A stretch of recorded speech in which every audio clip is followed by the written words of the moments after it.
Let's get my video screen share going. This should just take 1 second.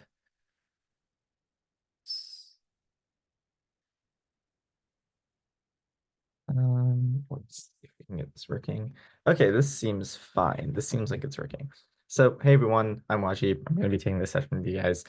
We're going to be talking through some steps to do with the process of self-improvement, as well as some sort of logistical steps on what I think makes up effective matter filing, and just generally what makes up effective steps along the process of self-improvement.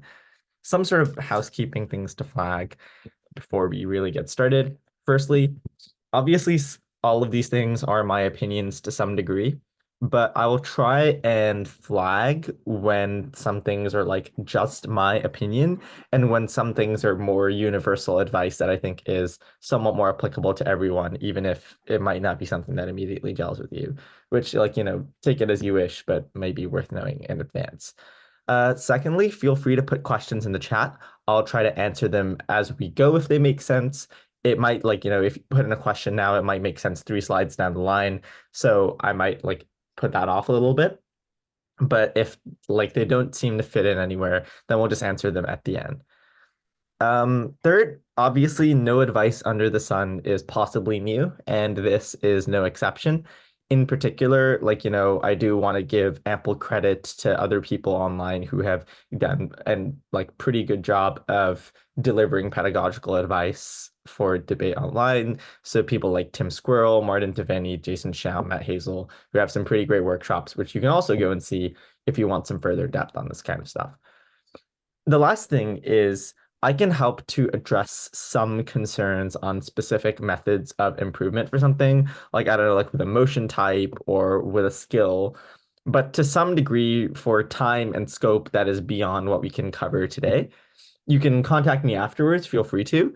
And I also do provide private coaching. It's like subtle plug. But regardless, that's something that I want to flag, that I'll try to answer any questions, but there's some things that I won't be able to sink immense amounts of time into. So I wanted to flag that off the bat. What credentials do I have going into this? I like essentially started debate in 2020, and at that point didn't really have any coaching.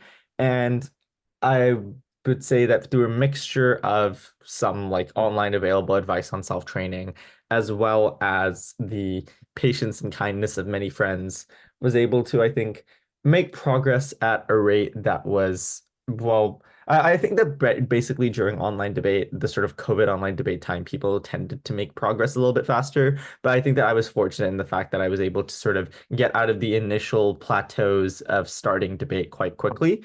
And then afterwards, I think I've been trying to use those same ideas and philosophies in order to continue to work up that trajectory.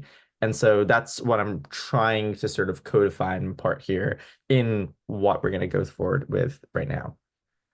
So, who is this broadly targeted at? I mean, no, like, no shit.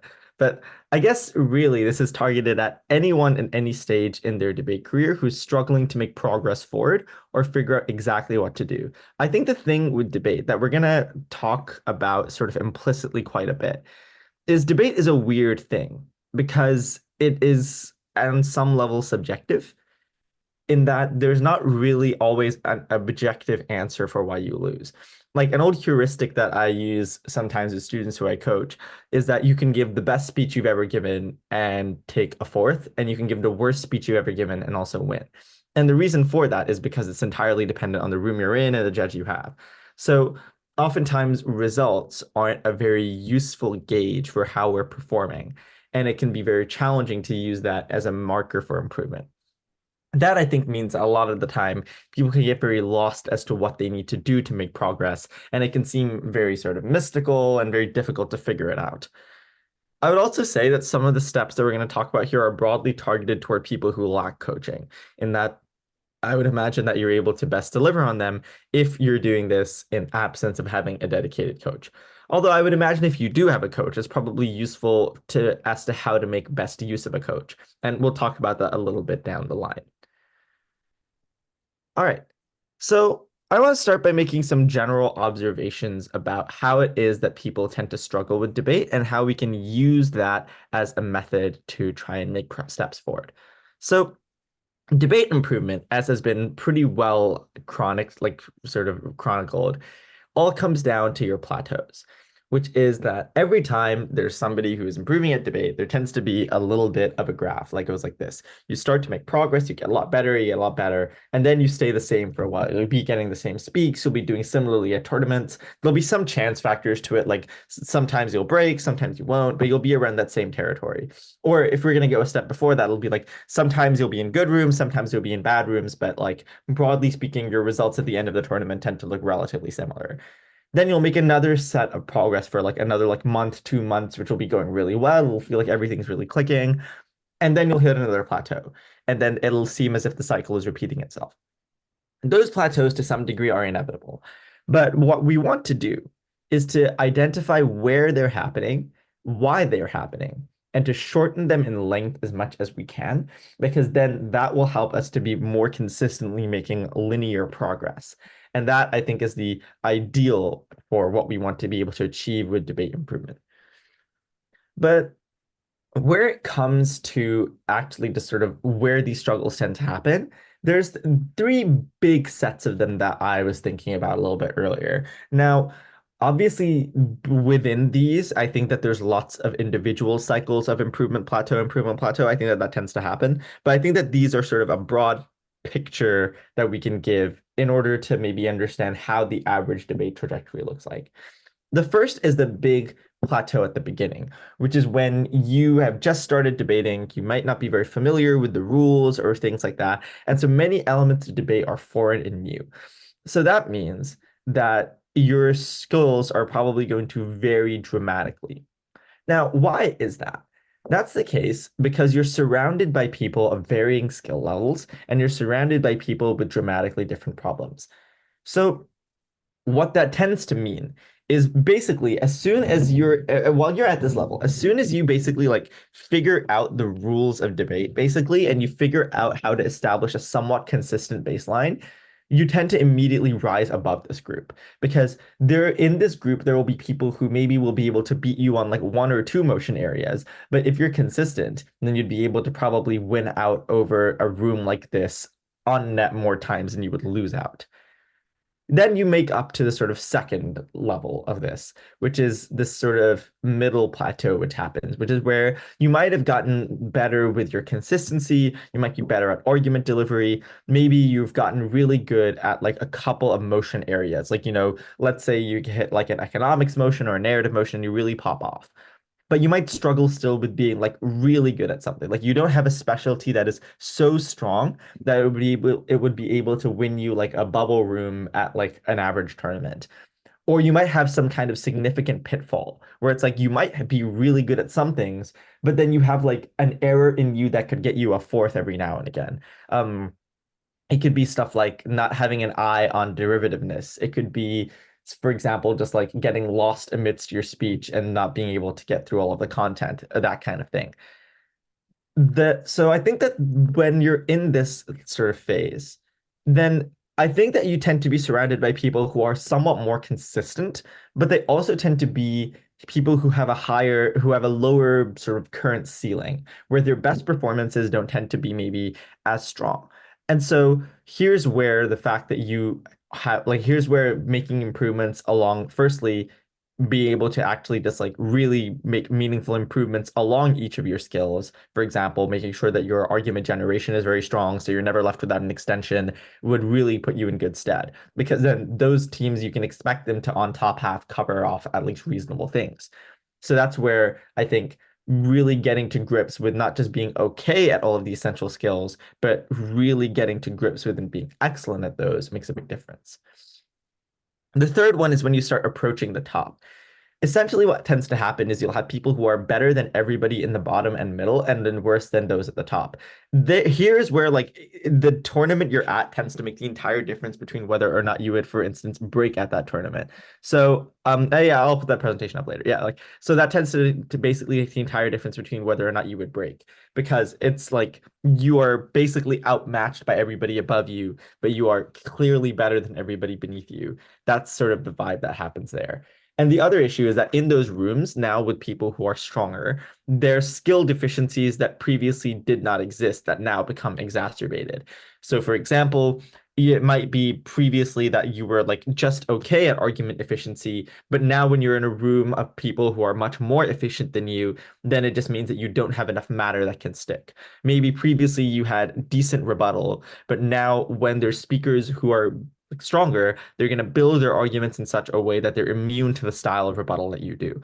So here's where it becomes the case that you would want to just like crack on with making sure that you're leveling up all of those skills at once to such a degree that you're able to be competitive, that like you're identifying the deficiencies in each room and being able to make up that you like to be able to make up the win for that. Anything beyond this tends to become much more team specific. So that's why I haven't really covered that here. Like, obviously this isn't like once you've cleared this hurdle, you aren't at the top. Like you aren't winning worlds immediately. I would wager like pretty much most of the teams in like a worlds break are probably above this. But the main thing for us to think about there is just that like beyond that, it's just a much more specific to what you're doing as a team, what your specific strengths are, how do you cultivate those strengths. The other thing that's interesting to observe is that debate is tending to contract. Now, this is an observation that I've been making people for quite a bit of time now. And the thing is basically because of the availability of debate resources and stuff like that, there's more people who are good to quite good. And well, some argue that like debate at the very top is not as good as it used to be. Like this, there's some degree of it that is just like boomer chat, like back in my day. But I think to some degree it is fair to say that like debate at its peak is maybe not as strong as it was once before. However, it is also, I think, fair to say that debate in the sort of middling to top area is much stronger than it used to be. Like I was talking to some people about it, and like back in the day, it did used to be the case that like there would be teams who you would be up against in like even straights rooms where you could basically win by making a well-proven coherent argument. Versus nowadays in the straights room at any given major, you're going to be facing legitimately pretty strong competition. And it's to the degree that any of the sort of top teams who tend to top the Worlds or Euros tab, could easily drop a point to any of them by just missing a fundamental. It's like if they slip, then another team will instantly be able to pounce because they're good enough to be able to pounce. Now, the reason I say this isn't just to get on a soapbox about debate as a whole as an activity. It is to point out the fact that it is by no means an impenetrable fortress to work your way upward here.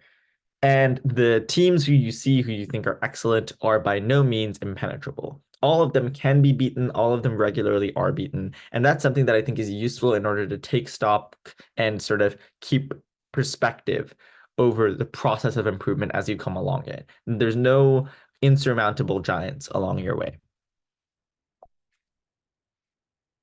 All right. So the first thing to talk about is improvement philosophy. How do you go about on a mindset level trying to think about how you improve at debate? So I think a significant component of this does come down to mindset, which is like, what is it that you actually wish to accomplish, and how do you think you're going to go about accomplishing those goals? And I think that using that as a force for goal setting is a good starting point because it keeps you focused and it means that you don't end up setting wildly aspirational goals that are unattainable, or don't set goals that are way too low and way too easy to clear. You want to set reasonable goals. So what do they look like? I think if you want to set long-term goals, like, let's say it's like the beginning of the year and you're like, in the summer major from now, I want to break. Like, I don't know, like, I guess ABP is right around the corner, but like, let's say, like, I want to break at next ABP. That's fine. But you probably want to aim for something shorter term than this as well in order to sustain motivation. And this is also why, like, when people have the goal, it's like, I want to win worlds. I'm like, cool. I feel like there's a lot of steps before that, though. The second type of goal, which is useful, is a medium-term goal. This is the kind of goal that I think is useful to metricize, where you can be like, I have this goal to improve the number of team points at a tournament. Like, let's say, like right now, what is it, like September, right? Like, let's say I wanted to be like, okay, by like the Cambridge IV, which is in like November, which is in 2 months, I want to improve the number of team points I'm gonna get. Maybe I want to go from like 7 points to like 8 or 9 points. I'm gonna finish in a bubble. Then that could be a useful goal to metricize. You could be like, yeah, I have a goal to get this specific number of things. Now, obviously that's imperfect in that, like we've discussed before, there's a lot of noise involved in that. But the medium term is a useful one to try and set like real goals for. Similarly is the idea of improving speaker averages, trying to be like, I want to average like half a point higher than I did previously. That's a similar useful thing to do. Where it comes to short-term goals, you want to do like, and we'll talk about the practicalities of this in a minute. But essentially, what you want to do is cycles of short-term goals that work up to your medium-term goal. And essentially, these should be skill-oriented predominantly, which is you want to be thinking, okay, I want to improve the skill of my rebuttal. I want to make it so that like up against another comparable or similar team, I can take down their case with just rebuttal as opposed to with our arguments as well. Or maybe you're really bad at like finance motions and you say, well, you shouldn't be bad at finance motions after you just listen to Erasmus's workshop on finance motions. But you might say, yeah, I want to take less forts on finance motions. So you start reading up on it, you start watching workshops, you start listening more about it, and then you get yourself to a position where you can turn those forts into thirds and hopefully turn those thirds into seconds as well. And so that's how we sort of go about this process, right? Where you want to be thinking about how do I set goals? You should be setting goals in reasonable, realistic ways, and you should be setting them with a frequency that you can deliver on. That's, I think, the first part of a good improvement philosophy. Now, where it comes to we'll talk about minds actually in the next slide, but I think it's important to remember two other things before we move on. Firstly, debate is not like most games in that it is subjective. And subjective isn't just like a copium to mean that like, oh, it doesn't matter, like I'm the best, but the judge doesn't like me, which is why I lost. No, no, no. It's just a good way to keep perspective over your goals. Because this isn't like, I don't know, like running or like motorsport where like the stopwatch doesn't lie. Like you either run like a 6 minute mile or you don't. It's more like there's many noise factors involved in the process of using metrics for your results. In many ways, this is why a lot of practice or tournaments can be a good thing because you can average out your performances more broadly and it can help you keep better perspective. Because like the big problem, right, is like imagine if you go to like this tournament that you've been working toward in order to get like a larger number of team points. And then in like the bubble room, you just face like the hardest room you've ever seen just because like tab luck sometimes works against you. And then you take a fourth and then you perform under your goal for team points. You have improved, but you haven't met your goal. And so clearly the metric has been the problem here in us being able to accurately reflect the improvement that's happened. So the point is use metrics, but don't get too hung up on them, especially speaks. People love getting hung up on speaks. Speaks are so meaningless. Speaks are super arbitrary. Speaks can be entirely like your position on a speaker tab can be entirely affected by if a judge who really likes giving high speaks comes to the tournament and whether or not that judge judges you, where teams who are judged by that person might skyrocket up the tab. The other thing to note is to embrace discomfort. Now, look, the thing is, and any given point with this process, you have to do quite a bit of exposure to discomfort, which is that you need to expose yourself to the fact of your weaknesses. You have to break sort of the ego barrier of, yes, there are lots of these things that I am bad at. You need to willfully embrace those things and address your shortcomings. You need to be consistent. You need to be relatively disciplined. Like, obviously not perfect, but you probably want to be quite disciplined. And you probably need to embrace quite a bit of disappointment. Nothing is ever achieved without some amount of disappointment along the way. And debate as a game, like I said, filled with a significant amount of like noise and a significant amount of like subjectivity was no different and probably higher along the line of how much disappointment you face before achieving your goals.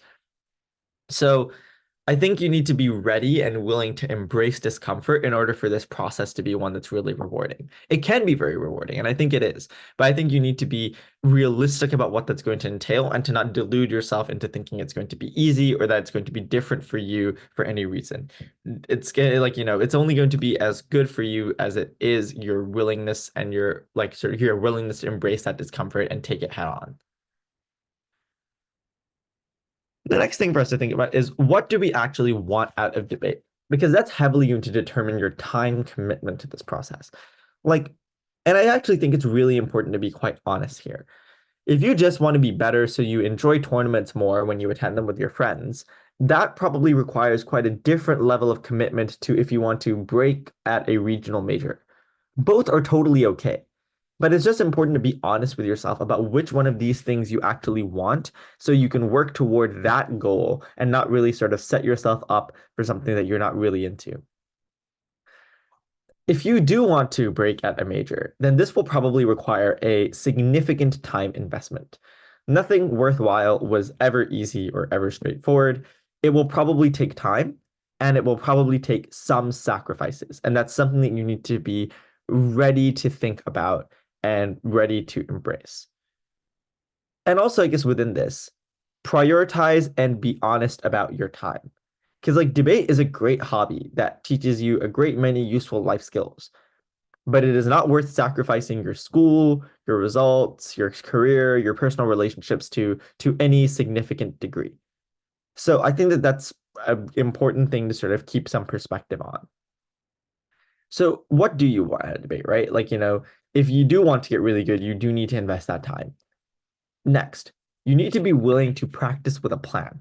And this is the essential element of what we're going to talk about a little bit later. How do we formulate a plan in order to improve at debate? You need to be willing to set up, firstly, with our goals, and then think about how it is that we want to deliver on and prioritize those goals, and what drills and what tasks we can do in order to improve at those processes. Third, you need to be willing to solicit and sort through a lot of data because a lot of this comes back to your ability to understand where you're going wrong and address it. And that requires you sorting through massive amounts of feedback from judges to think about the problems that they spotted, to look at your tournament results to identify trends. Using one of those sheets is not a bad idea. And to think about your thought processes, to think about where you're going wrong and how you can address those things. Now, look, if you neglect any of these things and you're just like, oh yeah, I'm just going to debate, you probably will still get better. Debate is one of those funny activities where it's very difficult for you to not get better if you just do it more.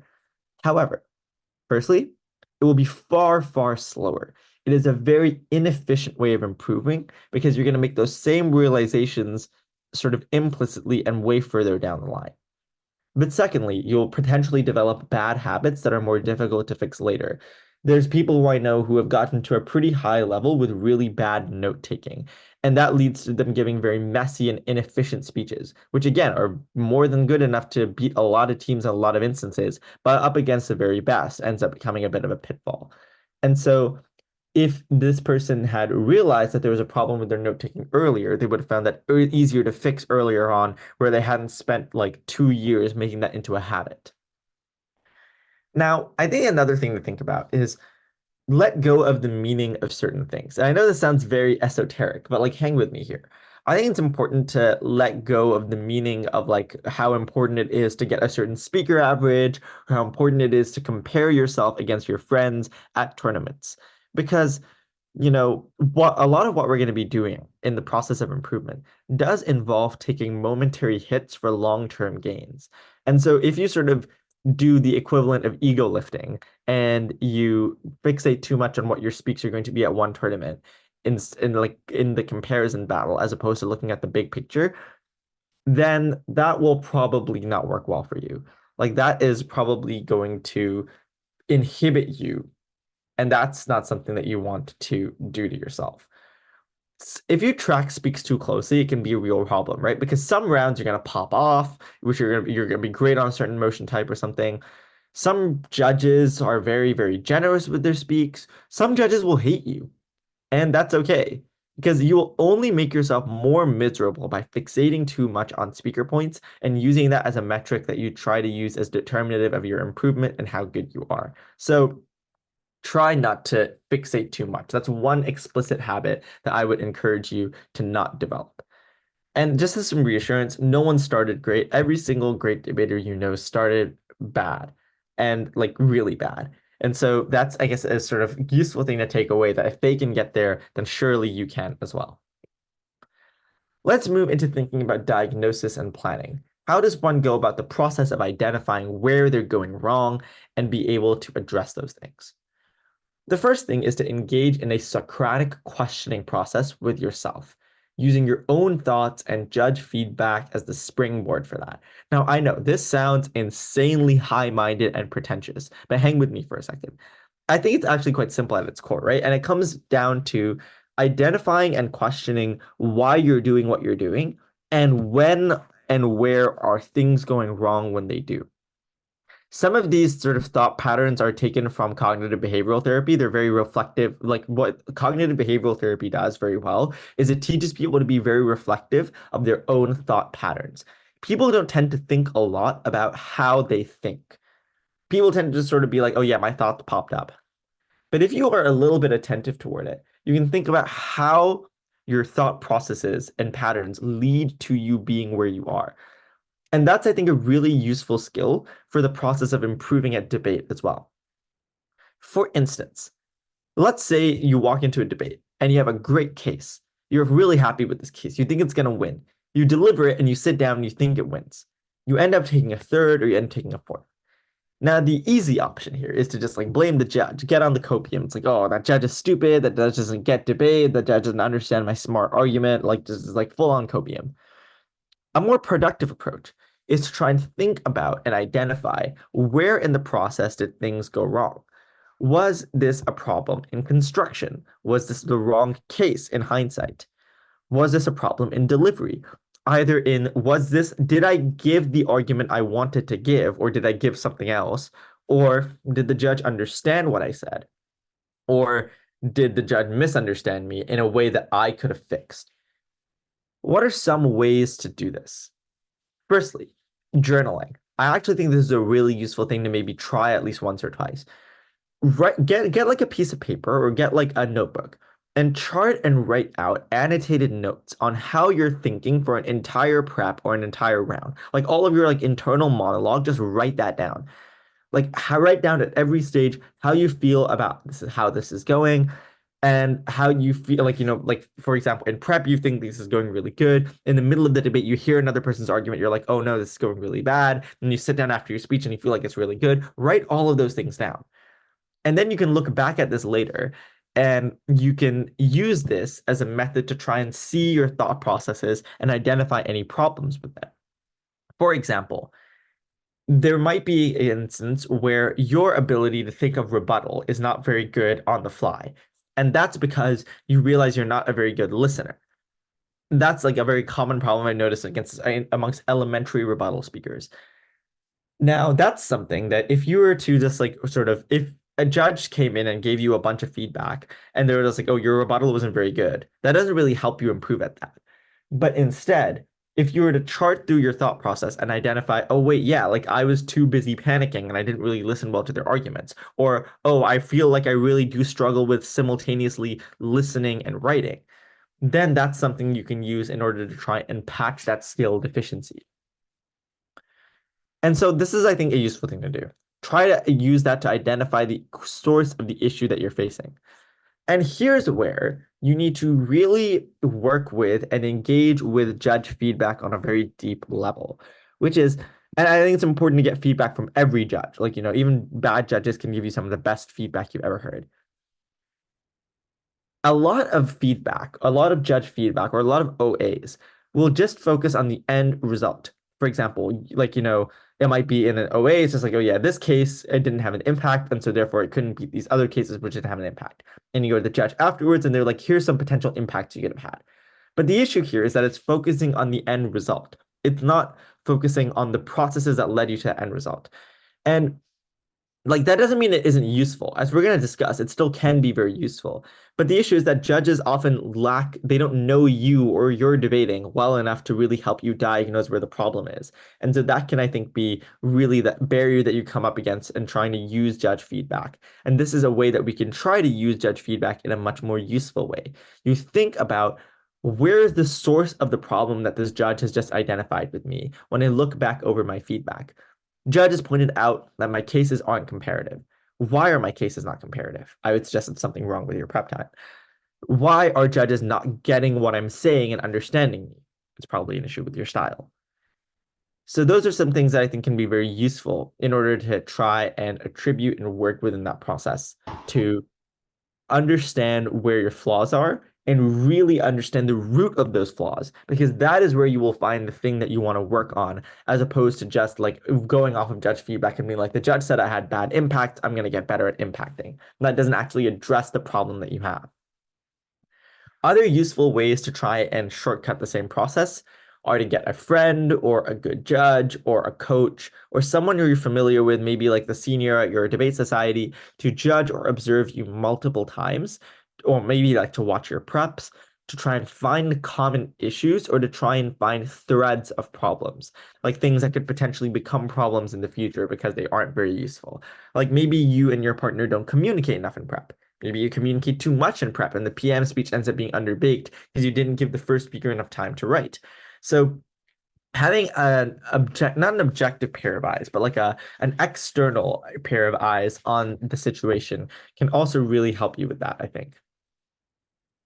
Third, I think it's useful to try and get out of your comfort zone and to try and use that to understand your issues differently. You try speaking different positions. Like maybe if you speak second, you can understand that you have a listening deficiency that is actually affecting your first speeches. Let's say you're a member speaker and you have a derivative extensions because you don't listen very well. You trying second speaking will expose that much better. Trying different methods, like different like strategies, trying to speak with different partners can help to expose different flaws and really help you out there. Really getting out of your comfort zone is the crucial thing here. And I think it's useful to try and tied with all of these is to try and experiment, which is to try and find different methods to see what works for you in the hope that one of them will be able to be something you're more comfortable with or something that optimizes for you. Ways to do this well are, I think, like people are scared of stakes. People are scared of like how people are perceiving them. This is what spars are for. Spars are not an ego contest. Spars are literally for you trying out new things. Spars are for you being able to test out new skills in different things. Don't get tied too much in a spar call. It's more important for you to try out that thing and feel how it went. So this is also where I think it's useful to ask targeted questions to judges to be like, how did you think that my rebuttal was in this round? Because I'm trying to work on rebuttal. And then they can give you some answers to that that might be more useful than the sort of general feedback that they'll give you. Prep comps as well. Prep comps, I think more so as a team, especially like if we're as a process of team improvement, I think is really important to bear in mind. Like most of the time, people go into prep comps with the goal of like, we want our team to do really well and break really high. Fair enough, that's cool. But really, prep comps are by design for you trying out different things and optimizing up to the day of that major tournament. You want to be using this as the best opportunity to use real situations to judge, a real 5 rounds, a real set of feedback, a real set of power pair teams you're going to be up against. This is the perfect time to test out a variety of skills and to test out new methods to see what works and what doesn't. And I actually think that speaking with a range of people can also be useful. Obviously, not too much in the lead up to a major. You really do want to optimize prep time with your partner.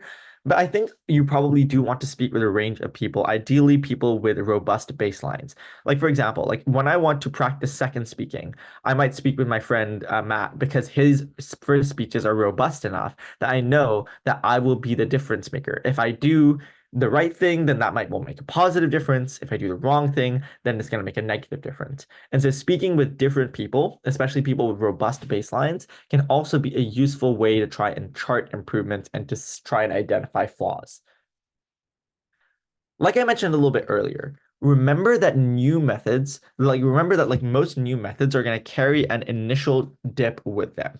Be comfortable with that. And don't just be like, oh, this isn't working because I'm getting worse speaks than before, so therefore this is a bad strategy. Stick with it for a little bit.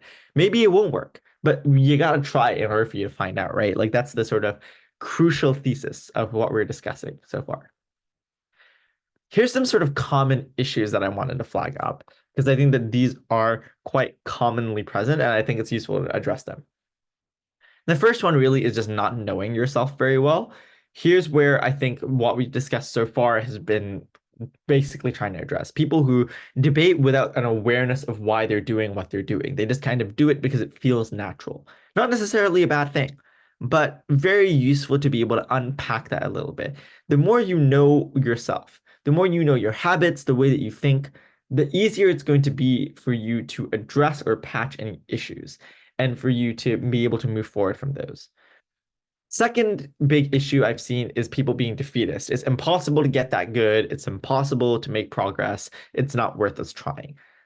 I helped out and coached a team over the course of the last year who went from struggling to break at tournaments to breaking pretty high and making octos at Worlds. And they never thought that that was possible.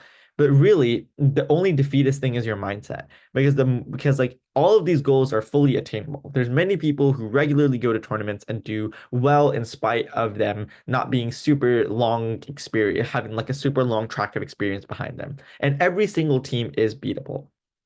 So it's important that you try and keep stock of that, that you don't let yourself get in the way of your own progress, and you don't become so defeatist that you get in the way of your own progress. I think that that is like a pretty sad thing to happen.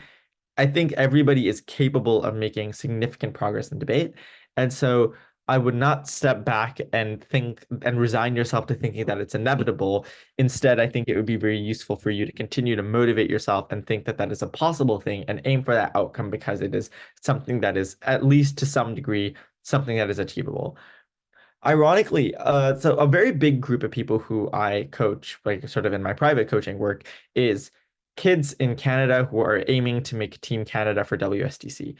And an interesting thing about them is not a lot of them tend to be very defeatist. And the reason for it is because all of them are working toward this goal that feels very far away, this goal that feels very big picture, and a goal that frankly they do care a lot about, maybe to a fault.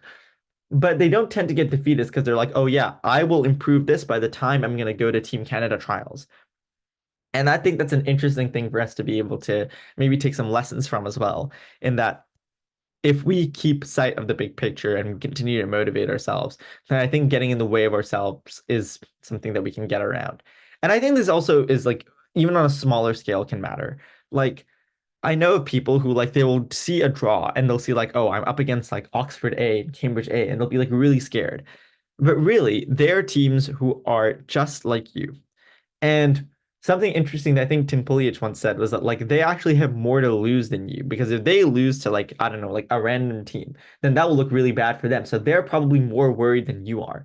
So it's really important that you go into that room thinking you can win, prepping the way you always do, and giving it your best shot. A lot of the times you won't win, and some of the times you will.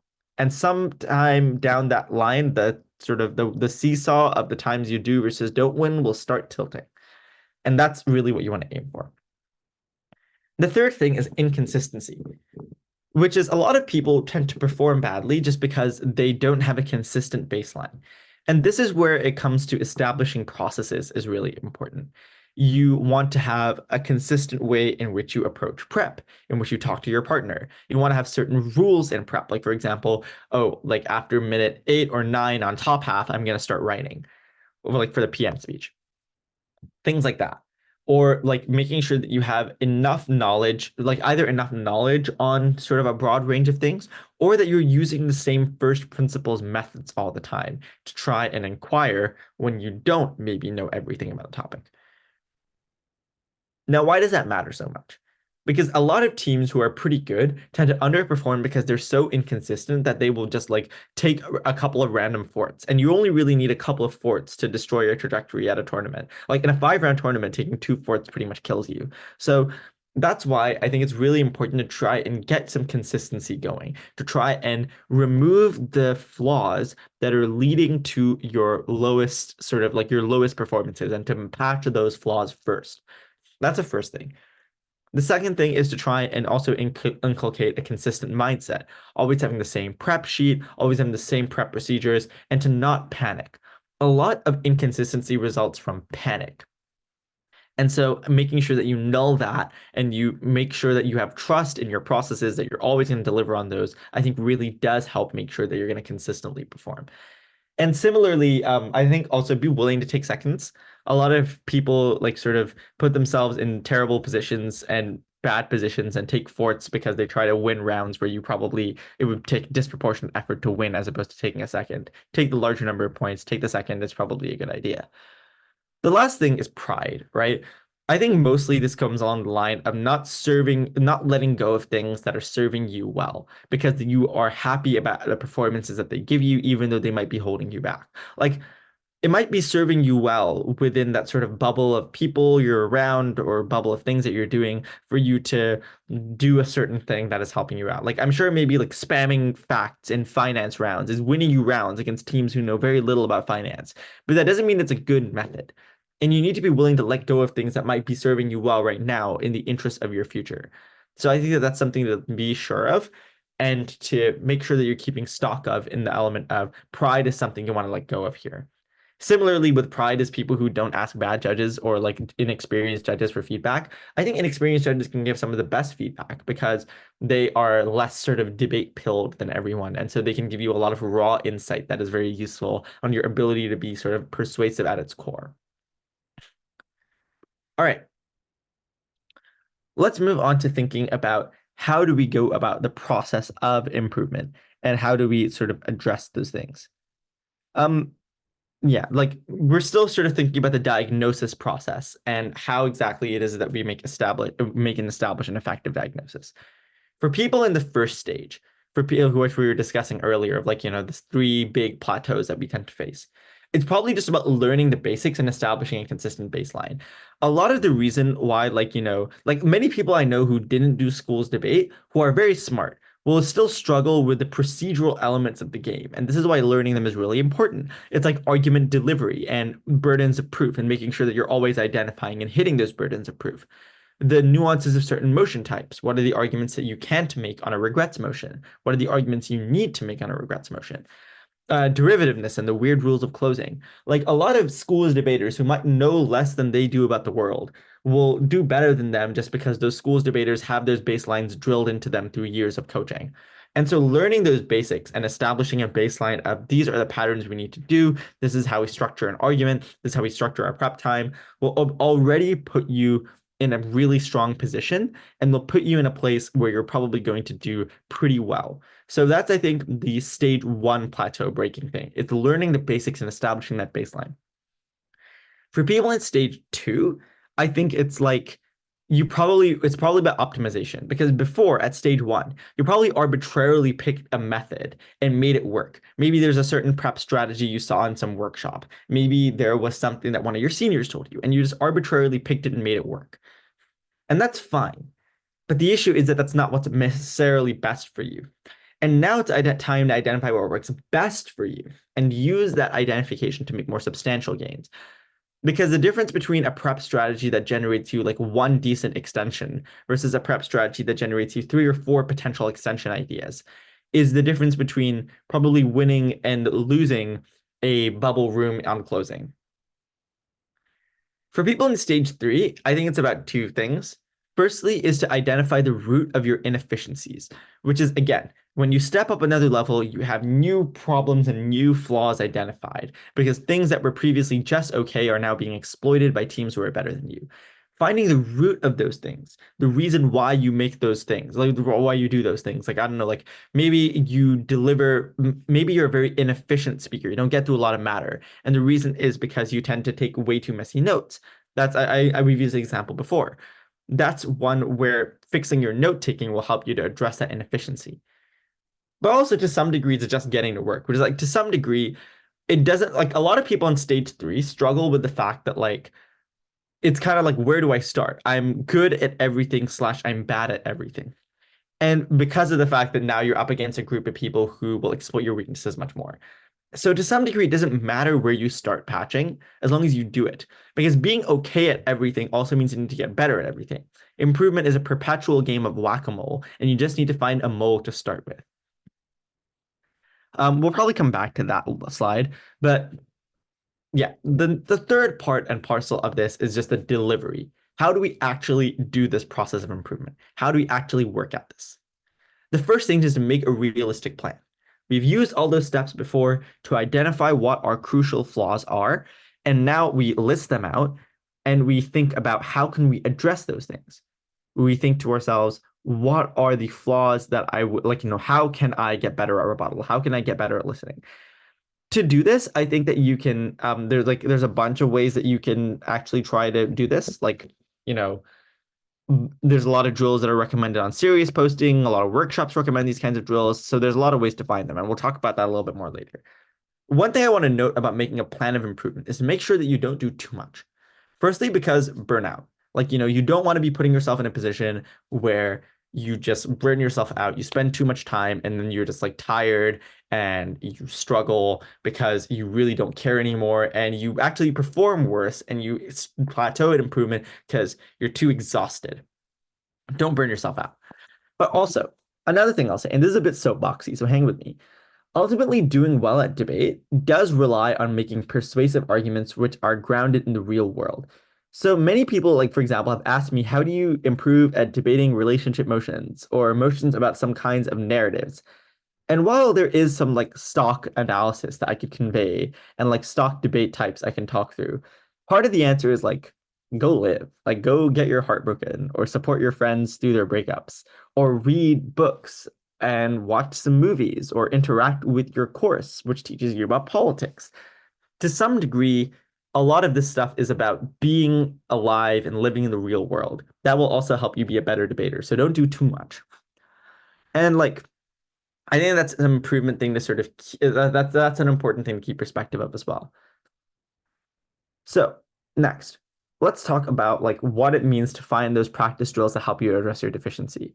I think it's important to do something that is actually going to improve the skill you wish to address. It's very time inefficient to do just lots and lots of debating, lots of tournaments, lots of spars. That takes up a lot of time. And so it ends up meaning that like, you have spent 2 hours, which you could have spent doing drills, and you have only given a 7-minute speech and then a 15-minute prep. It's not very efficient and it's very tiring. Also, I would say under this that team drills matter just as much, if not more than individual drills do, because a lot of like team prep is very useful. For example, like if you've gained a lot of new knowledge through case filing, that's excellent.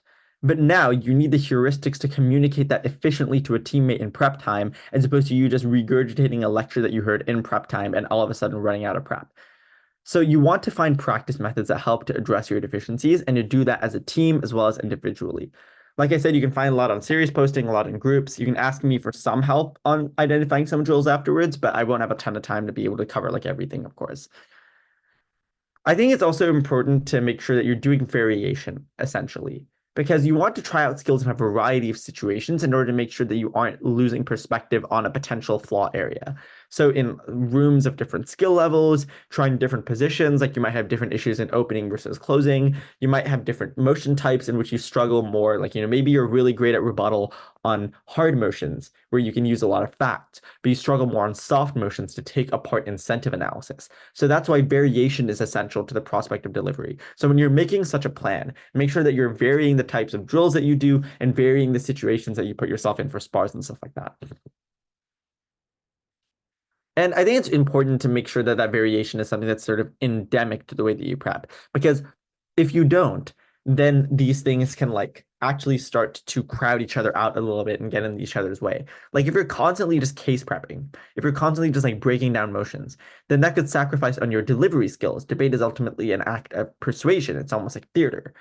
Or constantly sparring can burn you out and create groupthink amongst the people who you regularly spar with and the way that they debate. Or it can create a lot of perverse incentives around wanting to impress those people or noise around wanting to improve at winning those spars. Like, so variation, I think, can be really, really important.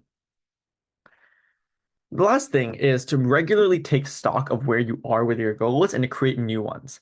Like improvement is ultimately a game of whack-a-mole that you need to be constantly addressing and patching whatever issue or deficiency was previously there and find a way to look at it.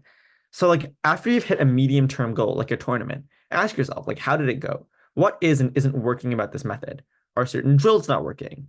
Are you not practicing enough? Are you practicing too much? Like you want to be able to keep a stock of those things, and that's something that you want to keep an eye on consistently. Like I mentioned before, brute force methods will work. Constantly sparring will help you get better. But I've seen so many people get burnt out from doing 2 or 3 spars a day that I ultimately think it does more harm than it does good. So I would really recommend making a specific and targeted plan toward your inefficiencies and your issues, addressing those, taking stock, trying again. You might have a plan in a week that's like, I'm going to do debate prep 3 days this week for an hour session each. In one session, I'm going to address rebuttal. In one session, I'm going to do some rebuttal drills. In one session, I'm going to do like, I don't know, some work on style and clarity by practicing giving a speech back. And in one session, I'm going to work on, I don't know, like one session, I'm going to work on note taking by looking at a debate video and trying to take succinct and good notes on it. So there's like, you can use that plan, you can see how it's going, and you can see what's working and what isn't, and use that as a sort of mechanism of reflection. So I think that's in essence the methodology behind it, right? And what really makes the difference to effective self-training? Firstly, it's having an effective reflection mindset. Here's one really important thing. If there's one thing you take away from this, I want it to be this. With everything you do and everything you try to map it to how can I use this well? Whether that's drills, whether that's matter filing, whether that's anything. Too many people make the mistake of passive consumption, which is they will do a drill with a coach and they'll just like sort of leave it there. Or they will watch a debate video in the background without really thinking about it. And that's not really doing much for you because that's kind of just going in one ear and out the other. Or even if you're listening to a bunch of facts, you're like, oh, I'll regurgitate a bunch of facts. But that's not really doing much for you because it's not thinking about and developing the mental links of how will I use this. So just thinking to yourself, how do I use this thing well? If you're watching a debate video, you think to yourself, how is this person structuring their argument? Is it good? Is it bad? How can I use that in my own speeches? Maybe this person's very efficient. How can I try and be very efficient? If you're watching a video on like, I don't know, like some matter area, you could be like, what kind of motion could be set that would require me using this fact? How would I use this fact? That's, I think, something that could be useful to think about. And then the other thing is just effective consistency. Ultimately, improvement gives dividends over a long period of time. I would recommend that this is something that you try and keep perspective of and you try to consistently deliver on it as you go. So something that you should try to broadly, I think, like, even if you're not doing a lot of it, even once or twice a week, just kind of keep hammering on with it, keep doing it consistently, and you really will see the dividends. I actually think that's like the biggest thing here. You will see dividends over a long period of time. Lastly, I want to talk a little bit about matter filing, which I don't really have in this presentation, but we'll chat through it. So what are the sort of what is the traditional way around matter filing? So what are the goals that we have with matter filing, right? I think there's sort of two things we want to do. The first thing is to learn about current affairs and things that go on in the world, because there might be emotions to do with them, or they might be useful and valuable context on debates that will encompass an issue like that. Like, there might be issues on like the criminal justice system right now, might be useful context when you're talking about that country. There might be useful context when you're talking about emotion on the criminal justice system writ large. So there's lots of these different ways that it can be very useful in order for us to have context on what's going on in the world. The second thing we want to do with matter filing is to learn about a range of issues that typically come up in debates, like social movement motions are set all the time, criminal justice motions are set all the time. So you want to be able to have an eye for those. So what is the traditional way that people tend to matter file? It tends to just be like, oh, like the old guidance of read The Economist back to front once a week, or to look through these big case files that some people have made online and learn all the arguments from them, or to just like give you a topic and send you off to make your own research. And like then people will come back with these like big research pamphlets of stuff that like is really random. Then like I know somebody who was like prepping for Worlds and made a matter file about religion. And in it was like a bunch of like historical religious schisms in like the ninth and 10th centuries that would never possibly be relevant in a debate. Which brings us into the problems with these present norms. It's firstly massively vague and broad. Well, yeah, I think that's essentially the big problem. It's massively vague and broad. It's plausibly impossible to grasp the full depth of any of these subjects. It's plausibly impossible for you to be an expert on feminism or on economics. And if you are, then that's something that will require not just your debate prep to do that. And actually the knowledge you gain in it will be more useful to your field than it will be actually for a debate. Secondly, it risks spending a lot of your time on information that isn't directly applicable or valuable to debate. Like at best, 1/5 of your motions at a tournament are going to be relevant to one of the 30 things that you read about. So clearly the efficiency returns here are not very high. Third, like I mentioned a little bit earlier, it doesn't prep you for how to use the knowledge. Instead of relying on proving your analysis, it ends up allowing people to devolve into example tennis, which to some degree I will like like I will talk about the merit of example tennis, which is that like right now, for some reason in debate, a lot of people are trying to circumvent the importance of facts and knowing things. You should read, you should know things, and debate as an activity should fundamentally reward people who know stuff, and judges should punish people who do not read as much. By which I mean like ultimately, if you lose a round because you don't know stuff, you shouldn't be rewarded for trying to lie about it instead, because that has a mechanism where it would encourage people to go and read about stuff that they don't otherwise know about. So yeah, but fundamentally, it is probably still not good for us to have example tennis as opposed to people explaining the logic behind their examples. And lastly, it encourages the practice of shoehorning, right? Like you might have spent a lot of time learning about something and learning some fact that was only tangentially relevant to a debate. And so it'll end up with people going into a prep time, seeing a tangential link to something that they know about, assuming the debate is about that thing, or wanting the debate to be about that thing even worse, and then forcing it to do so. And that's probably unideal. It ends up compromising the time that you use. It makes that time inefficient. It makes you less efficient, less effective at using that for a debate. And so ultimately, no one wins in this process. What is the alternative here? The alternative here is motion-driven matter prep, which basically involves trying to take a specific motion or motion type that comes up at a tournament. You go and try and prep it. And then you try to use information available. Maybe that's the internet. Maybe that's existing recordings of rounds at like the round robin or Worlds. Maybe it's old case files from other debaters. And you use those to supplement your prep and to find information that helps you to make maybe different arguments, maybe more strategic framing choices, anything like that. And so these kinds of facts that you can learn looking stuff up in the frame of motion specifically can be relevant across a range of motions if you think about the mechanisms at play and not just the facts. For example, a very basic example is, let's say we were reading about the global supply chain crisis. This could be relevant to lots of things. And it's like, it could be relevant to gas prices, it could be relevant to inflation, it could be relevant into investment in new industries, so long as you understand the mechanism behind it, which is what is causing the global supply chain crisis that was happening in 2021 and 2022, then this would help you to improve on that ground. Secondly, a lot of motions will have very similar clashes. And thinking about them and finding information that helps you to address them will increase the locker of arguments that you have ready to use whenever a relevant motion will come up. Like, is the state good or bad at managing businesses? Are higher interest rates a good or a bad thing? Is privacy more important than security? And ultimately what this does, right, is it saves you the time and prep that you can use to make those ideas directly applicable to the motion in front of you, as opposed to you needing to rethink of these arguments from scratch. You don't even need to have all of this information written down in a written binded case file. You are now thinking about these issues constantly and preparing yourself. You're going to feel far more confident when you know you've thought about an issue and can critically apply that to different kinds of motions.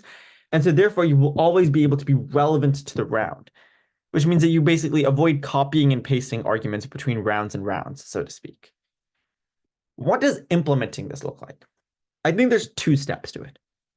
The first one is, amongst the drills that we were discussing in your plan, you sit down with a few motions from a tournament, maybe a couple of times a week. Make sure that these motions are, firstly, common motions or motion themes that come up. Randomly, there was a tournament a year ago that said a motion about like Vienna being the city of spies and whether that's a good or a bad thing. I don't think that you should spend your time prepping that motion. I can't imagine any situation in which that will be useful again. Or it could, the other type of motion should be motions that you tend to find challenging. A while ago, I had a note that I made, like a little like notepad note of every single motion I see at a tournament where on vibes, my immediate reaction of seeing it is, oh, that seems hard. So then that way you can use those to prep. Then what are the steps once you've identified those motions? First, try to prep them on your own and then try to give a speech on it. Next, after that, try to give yourself 30 minutes of prep time using the internet, where you can use online workshops on that topic. You can use a recorded round on that topic. You can use a short video or text explainer on that issue to try and inform you more. Then, try to give the speech again using the information that you have. And that helps you to apply the knowledge that you've gained in a relevant manner. Now, I guess to do with this, I would also note useful things to do with this as well are to, if you can, try to send these speeches to somebody for feedback to harvest other people's brains on the topic, and also try to critically think about how to cross-apply some of this information. Maybe look online for another motion about a similar topic and see how you can apply the same mechanisms or ideas and make them relevant, or if they are relevant or not. The second step is a curated news feed. Reading a newspaper takes a lot of time. If you can read The Economist back to front, great, I'm happy for you. I unfortunately don't really have the time for that. Instead, try curating your social media to show you relevant news from around the world so you can have an idea of various issues. So you're always seeing the headlines of everything important going on in the world. And then you use that to read articles that stand out to you or interest you. That's the first kind of thing you can read about, things that just like catch your eye. But the second thing you can read about is any recurring issue, like the US elections or the war in Ukraine. You can read deep like explainers on those to make sure that you can understand what's going on there. Take notes on them, but don't copy full articles into your case file or anything. Again, try to think about the mechanisms and causes at play that are being discussed by these people. Like, I actually think for this, it's useful to like set up a second social media account that you can scroll through daily and follow a range of sources on it so you can cover a lot of ground and have an idea of headlines. For example, both financial news and politics will matter to debates. Having a range of sources probably gives you better inspiration for arguments. And also make sure that you're following non-Western sources as well. Reuters, Al Jazeera, South China Morning Post, all great ones to follow for this. I'm pretty sure this method is one from Tin Poliich, so credit to him. The last thing I'll say about this is podcasts. You might not be a podcast person. If you aren't, I'd encourage you to try it. I love podcasts. They're great for both general knowledge and for deep dives into specific issues. So Planet Money by NPR is a great one for Planet Money by NPR is a great one for diving into specific issues. The Financial Times news briefing is great for a general overview of what's going on in the world, and they tend to explain things in a way that's very debate oriented. Like they tend to explain the cause and effect behind a lot of issues. Anything by the BBC World Service, Today Explained by Vox, all of these are great podcasts to be able to listen back to. And again, I know I keep circling back to this, but try to think about the information that you gain from this and how would you use it? What is it like? Would this potentially be useful strategic context that you can use in a debate? Is this potentially a reason or cause behind why certain actors acting a certain way? These things are all, I think, the reflection process that you need to be doing over the course of using this information. I think that that can be really useful for you. Great. We're done talking about matter filing, and we have, I guess, a little bit of time left. So I guess I'll quickly talk about some of these common problems I see in debate. Like, excuse me for getting on a little bit of a soapbox, but given the opportunity, I'll give it to you for a few minutes. Firstly, I think is manner and style. This has gotten a little bit better over the course of, I guess, COVID ending and people getting back into debating in person, but I think it's still something that's somewhat overlooked. Remember that, like, so much of debate is just persuasion on pure vibes alone. Like, for example, let's look at these two claims next to each other. People feel hope deeply within themselves. We use it to motivate ourselves every day to think we can be more than we are right now. The CCP is going to collapse in the next 12 months. Both of these claims had the same level of analysis behind them. They were both basically just assertions. But one of them seems so much more believable to you because it tugs at your intuitions and because manner and style are important to be able to persuade. A lot of persuasion is just pure vibes. So don't overlook the importance of style. And look, you don't need to be the most stylistic speaker alive. You don't need to be Chin. You don't need to be Bosio. But what you do need, I think, is the essentials of good style and good manner, which are good structure, clarity, flagging. You need to use examples and illustrations to be able to evoke reactions from people, to make your arguments understandable and relatable. You need to speak at a speed which judges can easily follow. And I know I'm a speaker who's gotten flack in the past for talking too fast. And so I understand that like there's merit to the other side. Like, slowing down does have merit to it. You want judges to know and understand what you're saying. And you can blame judges all you want, but that won't change the outcomes. Secondly, and I guess I'll group these two things together, margins and debates and overframing. A lot of people will do stuff where like essentially they will try to argue and set up a frame for a round in such a way where they will make the difference between the two sides basically non-existent. And the issue with that is that then that puts you in a position where it's very difficult for you to win, even if you've also made it very difficult for the other side to win. And people will do this in people will do this in such a way where they just don't really have an eye on exactly what is it that is making the difference between the two sides. So if you're going to use a device of context or framing or characterization to try and exclude certain arguments from the round, you need to be very explicit about how this doesn't, again, cut against your side. A classic example of this, right, is let's take any given narrative motion where it's like I don't know, like this house regrets the narrative that like forgiveness is a virtue. If you were to on your side make an argument about how this is a really important force for helping social reconciliation happen, you can't then also use the rebuttal and mitigation of like, oh, this narrative isn't that deep. People can look out of these narratives. People can get context out of these narratives as well, because that then cuts against your side as well. So don't try to overframe and make the debate basically net zero. You need to have a clear eye on what the differences are between the two sides, where the key differences are, and then what it is that you want to argue on those differences. The last thing I'll say on my sort of soapbox here is about debate land, which essentially I think boils down to two things.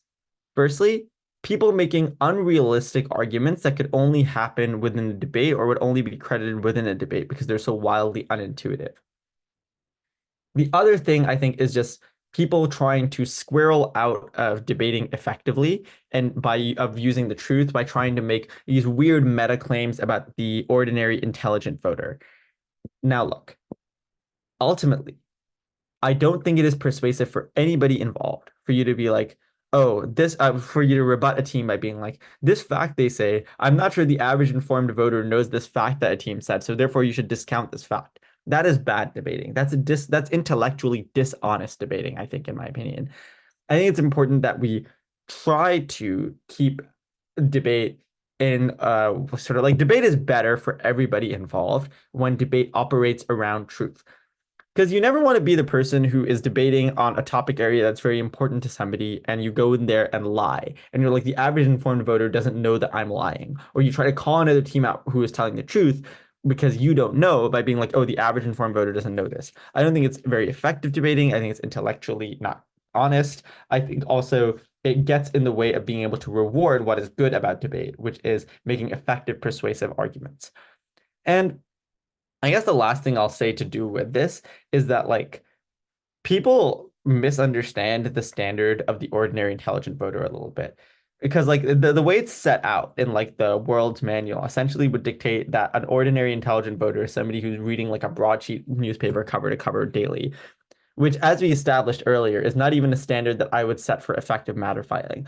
So an ordinary intelligent voter probably knows a lot of things, including, like they probably do know, for example, like that in like the last couple of years, there were like they probably know about like big elections happening. They probably know about the monarchical issues with political parties in Thailand. They probably know about the Imran Khan issues in Pakistan. They probably know about Yemen's struggles to try and get out of civil war and forming new governments into peace, with peace negotiations. So they probably are aware of these things more so than like, most debaters may be. And so that standard is never one that's going to work in your favor if you try to use it as an axis to argue ignorance. All right, that's enough of my soapbox on that. I'm hoping that we've covered off some useful or effective ways to discuss the process of improvement. And if you guys have questions, I'm happy to field those now. And I know that we are a little short on time, so if people also want to field those questions via Messenger or pass them by the organizers, that's also totally fine. I'm happy to answer those at a different time. And yeah, I'll share the slideshow as well.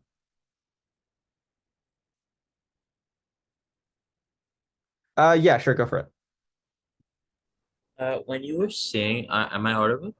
Yeah, yeah, I can hear you. I can hear you. Yeah. When you were saying to set like metrics for yourself to like gauge how well you're doing or how to improve, like let's say if I were to start debating, parliamentary debating right now with one team, and I know within 1 year from now I will no longer be with this team, what would be like suitable metrics to set by the end of the year? What should I want to be like? Maybe even like till December, what should I want to be able to achieve with this team by that time? Like what would be suitable metrics for that? Mhm. So I think it's a little bit like that one's a bit hard to gauge without sort of seeing that team debate myself, right? Where it's like, really, even teams who have just started working together will have massive disparities between them. Like famously, there's a team who had never once debated together who of like two pretty good speakers who made the final of Euros in 2021. My point here is I think what's useful to do here is to start by getting a baseline. Go to maybe a couple of tournaments together and see how you're doing. And then you can use that to set your metrics, right? You'll be like, okay, maybe right now we're averaging in this area. We want to improve by maybe like one speaker point average, or maybe we want to get two more team points than we're getting right now. I think that that's maybe the best way to do it. It's difficult to sort of gauge that without having a sort of acute eye on that team personally. But I think it's more about just like improvement has to be relative to where you're at. And so a part of that is going to be setting a baseline for how you're doing currently.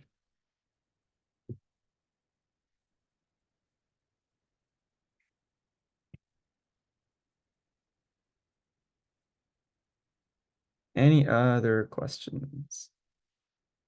Yeah, go for it. Uh, I have a question. So yeah, we'll start with Shanur, then we'll go to Anas. Okay. If we like in parliamentary debating, we are having consistent rounds, right? So I'm at my peak in the first two, 3 rounds, and then my brain like sort of slows down on the processing part, and my arguments start to get weaker. So how can I avoid that? Wait, Like it's like so a just burnout after 2 to 3 rounds. oh, like there's like over like a day?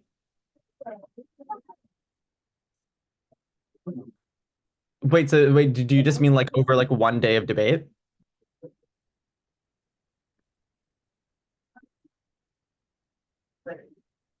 I will assume so. And also, Archie, you're unmuted.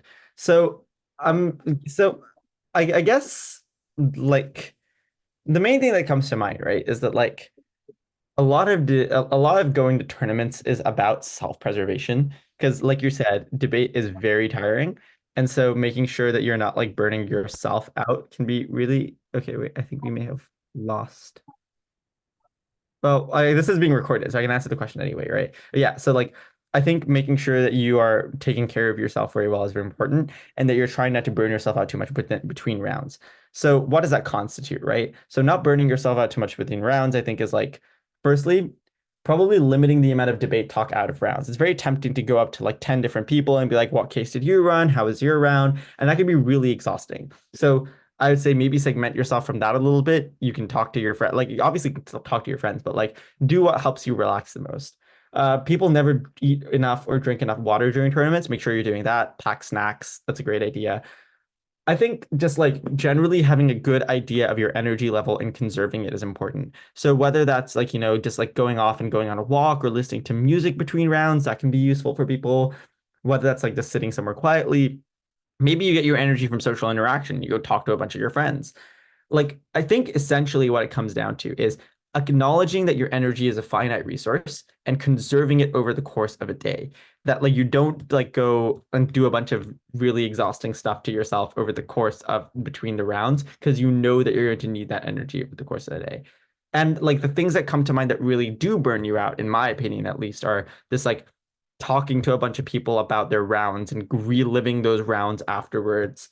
I think can be really exhausting and really not allow your head to take a break between rounds. So really do meaningfully and like with intention, try to take breaks and space for yourself between the rounds so that then you are at maximum energy level when you're going in. And like I was saying before, water, snacks, essential. Anas, what was your question? Are there any debate-specific resources which you would prefer for a newbie speaker to improve on their content? And secondly, I think I'm a speaker who would like say not have as much motivation after 1 week of a tournament. So like, how do you hold yourself under this higher level of accountability after going like say to a specific tournament? So content resources wise, I think the main thing like that's maybe targeted to people who are less familiar with debate stuff is probably like the main thing would probably just be like workshops that are present online that talk about any specific issue. So I'm pretty sure like if you search up for like debate workshops, then you can find like YouTube playlists full of them. There's like an endless amount. And a bit of a plug for my own institution, the Manchester Debating Union has some excellent workshops that I always love putting people toward. Lucy and Jacqueline did a great job with those, as did Reese. So I'll actually self-plug our channel right now, actually. There you go. So yeah, there's some great workshops in there that go through a lot of essential, well-known stock analysis. That's the first thing. The second thing, I think it's just like, so this is the example that like people use in like the self-help motivation space, right? And I might have my personal disagreements with that, but they do have some useful things to say. So one of the things is like you don't necessarily need motivation to brush your teeth every day. And there's some truth to that. Like, you know, if like people who are like just neurotypical most of the time will not need motivation to brush your teeth every day. And I guess that's the same way that you want to look at any habit that you want to inculcate. So that would be debate, maybe that's exercise, maybe that's any of those things. You just want to make such a habit of it that you, and like just do it regardless of whether you have the motivation to, that you don't require external motivation and an impetus in order to do it. You want to just be like, I'm going to do this now, the same way I'm going to study now, the same way I'm going to do anything. You just sort of sink yourself into the task and force yourself to do it, I think is the best way about it.